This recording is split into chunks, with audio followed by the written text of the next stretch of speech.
Hey guys, we're back with another read with Eric. This time we've got kind of a follow-up book.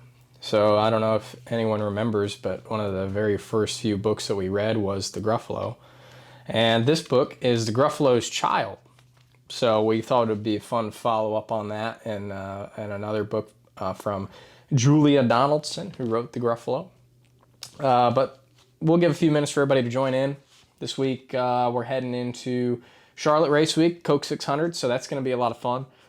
Coke 600 is always a cool race. Obviously one of the crown jewels of the sport, so I think we all look forward to getting the chance to race in those and having the opportunity to add one of those to the resume, more or less. And I'm excited. Charlotte's always fun. You're at home. You're not traveling. That's cool. I live 20 minutes from the racetrack, so I can drive right over there and be there for the weekend. We got practice and qualifying this week, which is cool. I've missed that a lot. Just working with the team during the weekend is something that I really enjoy, and just the common goal of getting the race car the best it can be through the weekend is something I really do miss. And it's fun to get to work with those guys in the trenches. And obviously I haven't got to do that with the 43 group yet, so that should be fun. It really tests guys in a different way.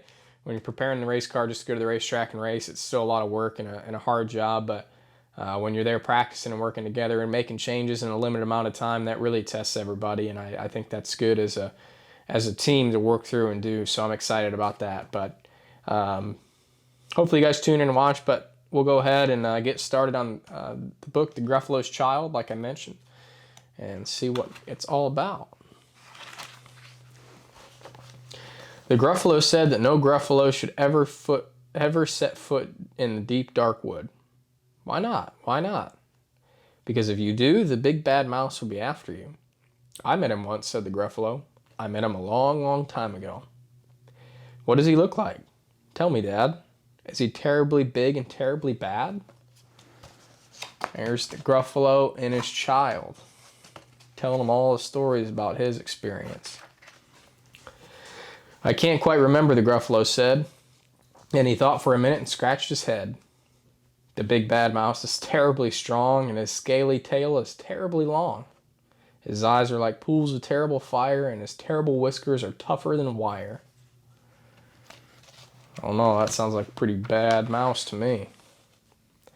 One snowy night, while the Gruffalo snored, the Gruffalo's child was feeling bored. The Gruffalo's child was feeling brave, so she tiptoed out of the Gruffalo cave. The snow fell fast and the wind blew wild. Into the wood went the Gruffalo's child. I don't think he's supposed to be doing that. Aha! Oh, a trail in the snow. Whose is this trail and where does it go? Tail poked out of a log pile house. Could this be the tail of the big bad mouse? Out slid the creature. His eyes were small, and he didn't have whiskers. No, none at all. You're not the mouse. Not I, said the snake. He's down by the lake eating Gruffalo cake. The snow fell fast and the wind blew wild. I'm not scared, said the Gruffalo's child. I met the little snake friend so far. Aha, oh, marks in the snow. Whose are these claw marks and where do they go? Two eyes gleamed out of a treetop house. Could these be the eyes of the big bad mouse? Down flew the creature. His tail was short, and he didn't have whiskers of any sort. You're not the mouse. To who? Not I. But he's somewhere nearby, eating Gruffalo pie. The snow fell fast, and the wind blew wild. I'm not scared, said the Gruffalo's child. He's meeting lots of friendly folks along the way so far. Aha, oh, a track in the snow. Whose is this track and where does it go? Whiskers at last in an underground house. Could this be the home of the big bad mouse? Out slunk the creatures. His eyes weren't fiery. His tail wasn't scaly. His whiskers weren't wiry. You're not the mouse. Oh no, not me. He's under a tree drinking Gruffalo tea. It's all a trick, said the Gruffalo's child.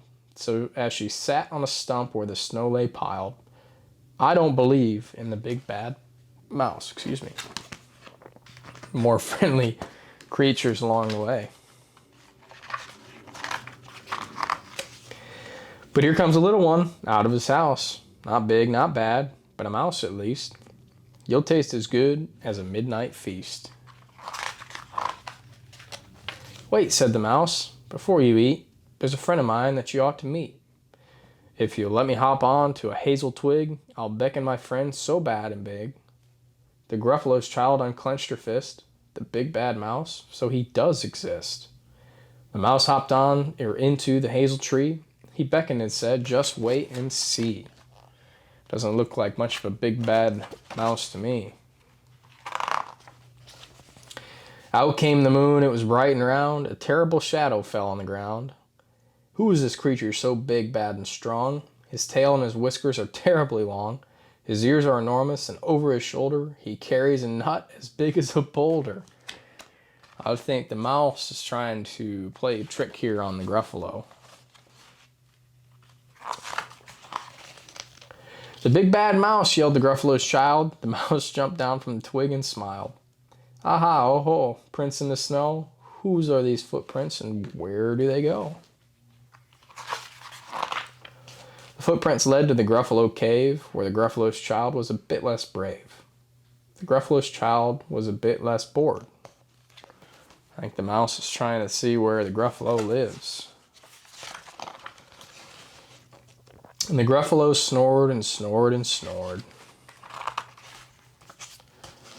So the Gruffalo got to do his adventure and meet the big bad mouse.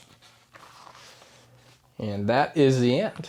So I hope you guys enjoyed it. We got to see the Gruffalo's child meet the big bad mouse. So they've now both met the big bad mouse. But thanks for tuning in, guys. I appreciate it. Like I said, make sure to hashtag read with Erik. That's the best way I can see your guys' responses and everything. And also, if you have a book suggestion, make sure to mention it below. With that hashtag, that's the best way for us to be able to see it and hopefully get your book featured on one of these episodes coming up. But thanks for tuning in. Make sure you guys get in on the Coke 600 this weekend. One of the biggest races of the year. So tune in and check it out.